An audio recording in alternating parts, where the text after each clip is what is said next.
शिवाय नमस्तुभ्यम। दोस्तों, कल कई दिनों के बाद सोमवार की अष्टमी का विशेष दिन आ रहा है और पूज्य गुरुजी ने कहा कि इस अष्टमी का विशेष महत्व इसलिए हो जाता है क्योंकि ये गुप्त नवरात्रि की दुर्गाष्टमी के साथ आ रहा है।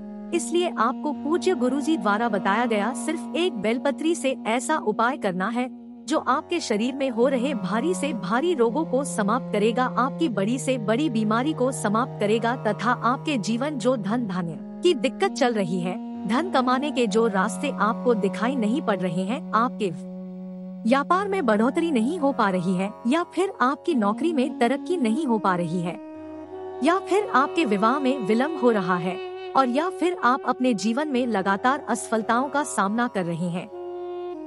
आपको मेहनत करने के बावजूद भी सफलता प्राप्त नहीं हो रही है। तो पूज्य गुरु जी ने कहा कि सोमवार की इस अष्टमी के दिन यानी माता रानी की दुर्गाष्टमी दिन आपको सिर्फ एक बेलपत्री से एक ऐसा उपाय करना है जो आपकी इन सभी परेशानियों को बहुत ही जल्दी समाप्त कर देगा। तो चलिए जानते हैं क्या है वो उपाय, लेकिन उससे पहले एक प्रार्थना, अगर आप चैनल पर नए हैं तो कृपया चैनल को सब्सक्राइब अवश्य कर ले। देखिए, पूज्य गुरु जी ने कहा कि साल में सिर्फ 3 या 4 मौके ही ऐसे होते हैं जब सोमवार की अष्टमी की विशेष तिथि पड़ती है, और इस बार की अष्टमी बहुत ही शुभ संयोगों के साथ आई है क्योंकि ये दुर्गाष्टमी पड़ गई है। देखिए, जिन लोगों के शरीर में कोई भारी बीमारी हो गई है, डॉक्टरों की दवाएं ले रहे हैं, लेकिन फिर भी उन्हें अपने रोग में आराम नहीं मिल पा रहा है, बड़ी से बड़ी बीमारी हो गई हो जो महीनों से या सालों से समाप्त ही नहीं हो रही है, तो पूज्य गुरुजी ने कहा कि किसी भी सोमवार के अष्टमी के दिन आपको ये उपाय जरूर करना चाहिए।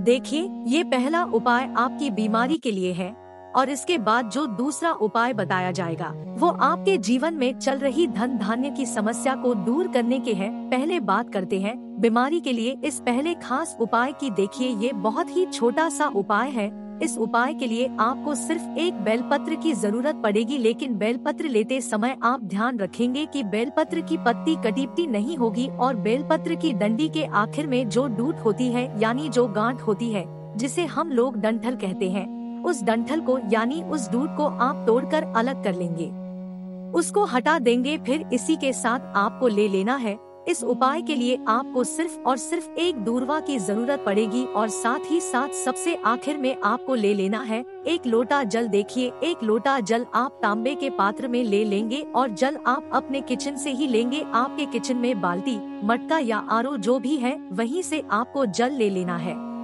अब ये तीनों सामग्री लेकर आपको इस सोमवार की अष्टमी के दिन पहुँच जाना है शिवालय।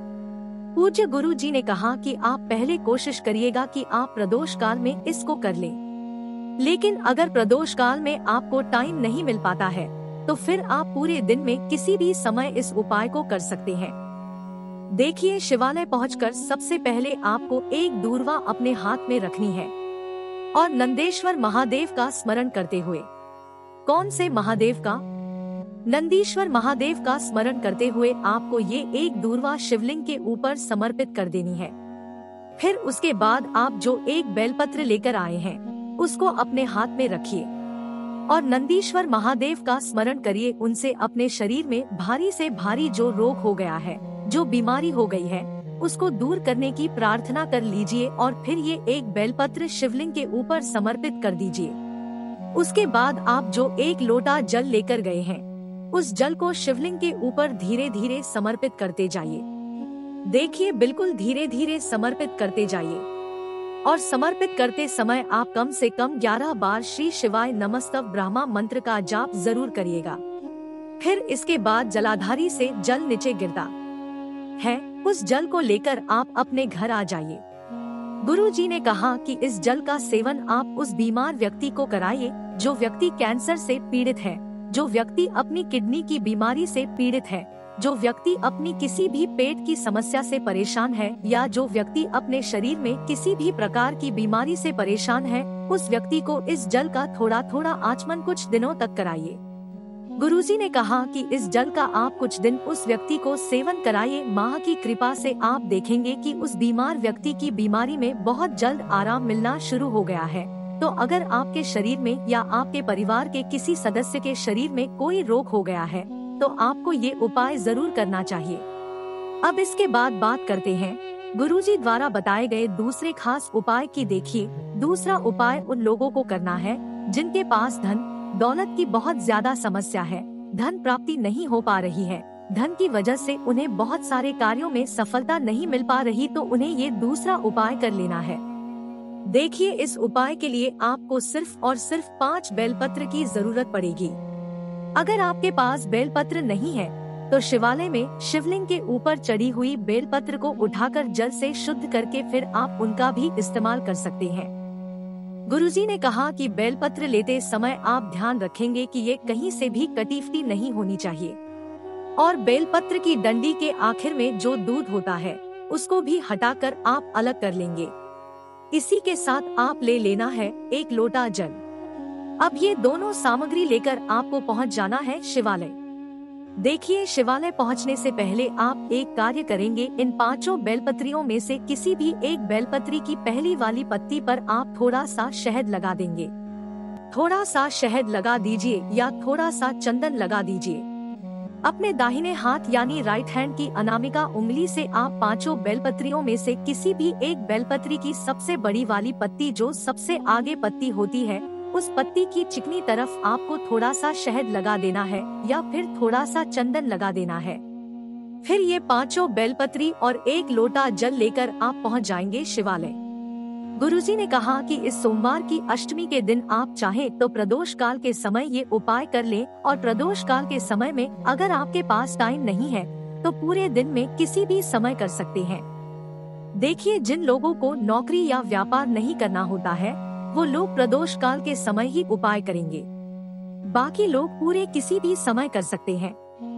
गुरुजी ने कहा कि ये 5 बेलपत्री का उपाय आपके जीवन में अष्ट लक्ष्मी की प्राप्ति करवाएगा। एक ऐसी लक्ष्मी की प्राप्ति होगी जो आपके घर में सुख, संपत्ति, शांति लाएगी तथा वो लक्ष्मी आपके घर में कभी भी दुख का माहौल, कभी भी अशांति का माहौल नहीं होने देगी, और जो कार्य धन की वजह से रुक रहे हैं वे भी सारे कार्य आपके सफल होने लगेंगे।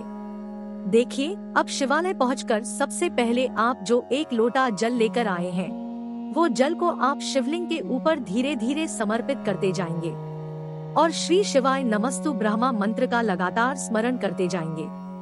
उसके बाद सबसे पहले आपने जिस बेलपत्री पर शहद लगाया है या चंदन लगाया है उस बेलपत्र को आप अपने दाहिने हाथ में रख लीजिए और महादेव से अपने जीवन में चल रही परेशानी को दूर करने के लिए, अपने जीवन में जो धन की समस्या चल रही है जिसकी वजह से आपके कार्य नहीं हो पा रहे हैं, उस समस्या को दूर करने के लिए महादेव से प्रार्थना कर लीजिए। फिर ये पहली बेलपत्र जिसमें आपने शहद या चंदन लगाया है वो बेलपत्र आप शिवलिंग के ऊपर समर्पित कर दीजिए। श्री शिवाय नमस्तु का स्मरण करते हुए बेलपत्र की डंडी जलाधारी की तरफ करते हुए ये बेलपत्र आपको शिवलिंग में समर्पित कर देना है। फिर उसके बाद बाकी की 4 बेलपत्र आपको शिवलिंग के ऊपर श्री शिवाय नमस्तु ब्रह्मा मंत्र का स्मरण करते हुए समर्पित कर देना है। गुरुजी ने कहा कि ये बेलपत्र समर्पित करने के बाद आप 1 मिनट या 2 मिनट वहीं शिवालय बैठकर श्री शिवाय नमस्तु मंत्र का स्मरण करिए और फिर वापस अपने घर आ जाइए। गुरुजी कहते हैं कि सोमवार की अष्टमी के दिन इन 5 बेलपत्रियों से किया गया ये उपाय आपके जीवन से कभी भी माता लक्ष्मी की कृपा दूर नहीं होने देगा। आपको सदैव धन धान्य की प्राप्ति होगी। तो दोस्तों, ये थे पूज्य गुरुजी द्वारा बताए गए 2 बहुत ही खास उपाय। अगर आपको जानकारी अच्छी लगी हो तो वीडियो लाइक करिएगा। मिलते हैं फिर एक नई जानकारी के साथ। श्री शिवाय नमस्तुभ्यम।